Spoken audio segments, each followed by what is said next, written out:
Welcome back. I'm your host, Mohammed Bey. Welcome to Season 2 of the Trade Broker's Diaries.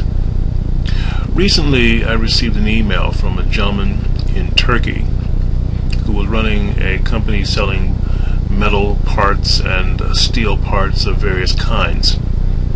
He confided in me that he was having trouble dealing with American clients, or would-be American clients, because he was having trouble being understood on the phone, perhaps.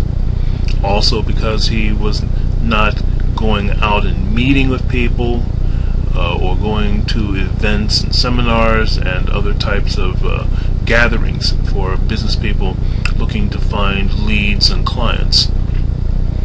So I gave him some advice about some of the things he could do, and I'd like to share that advice with you. Now, this kind of advice can apply to virtually any kind of business. So just because you're not necessarily in the steel manufacturing business, don't imagine that these points might not be useful to you as well. Basically, I told him he needs to set up an entire package, a persona for his company. For one thing, he needs, and you would need if you're not doing this, to get out from behind your desk.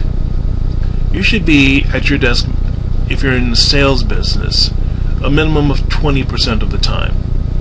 The rest of the time, if you have clients that you can't necessarily contact over the internet or that are better contacted in person, you should go and see them.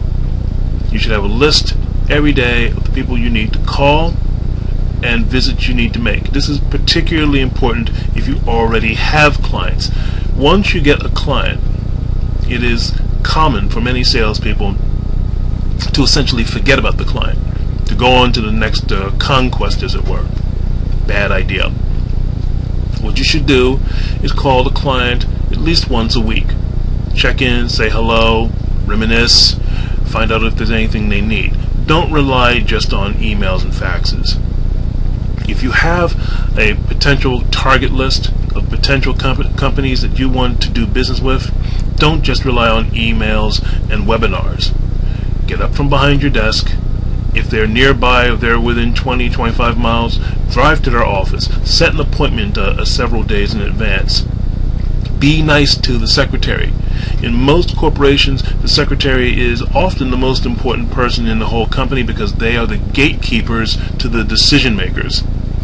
If you piss off the secretary, you're not going to get very far with the decision maker. It's always a good idea to be friends with them, whoever they are. Be nice to them, be professional, don't be curt or short with them. It might even be a good idea to send them a nice gift or a card or flowers or something of this nature.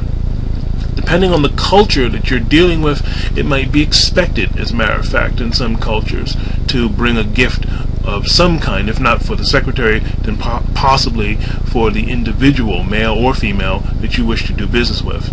It shouldn't be too extravagant, by the way.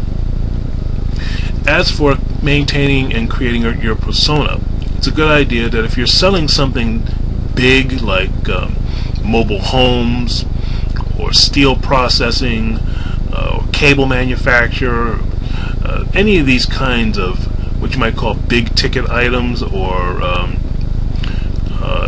products that are going to last for a long time, and you're just starting out with your operation and you want to get some notoriety, you're going to have to make yourself visible. Hiding behind an email account is not going to help you. You need to take the time to go to the business fairs, the seminars, learn to glad hand, learn to smile, learn to look people in the eye if it's culturally acceptable, for example. If it's not culturally acceptable, then learn not to do it. If you speak a language other than English as your first language and you're dealing primarily with English speakers who speak English as their first language, and you think that your voice sounds funny, or you're getting results on the phone where people are snickering in the background when you call, then you might want to hire someone who has what I call the all-American sound. Someone who speaks English as a first language, who speaks clearly, who articulates, and will not be mistaken for someone from another country, wherein biases of one kind or another might kick in, and they might not want to do business with you or even talk to you. If you don't have a website, this is crucial. Get one. And don't just get a standard website that someone can make for you for $60. Have a custom-made website with a form where people can contact you, and a video presentation. Video is very popular nowadays. It is essential. People deal mostly in symbols, and symbols are images. And images, as you know, a picture is really worth 1,000 words. Nowadays, it may very well be worth 1,000 customers as well. So don't hesitate on getting yourself a nice website.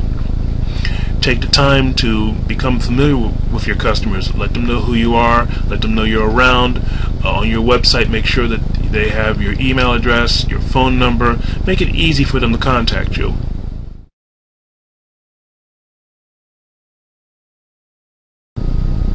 Another thing to consider when making yourself more visible to potential clients is get yourself a professional social network profile. I recommend LinkedIn.com because it's one of the most versatile that are out there for the English language user. When you choose your photo, and this is particularly important, pick a photo of yourself which is well lit, where you are well dressed, not overdressed, where you're looking directly into the camera, and most importantly, smile. It doesn't have to be an ear-to-ear grin. You don't have to look like Alfred E. Newman or something.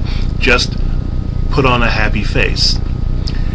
Studies and statistics show that people who smile in photos are taken more seriously and regarded as more competent. So when you put yourself on that profile, make sure you're smiling.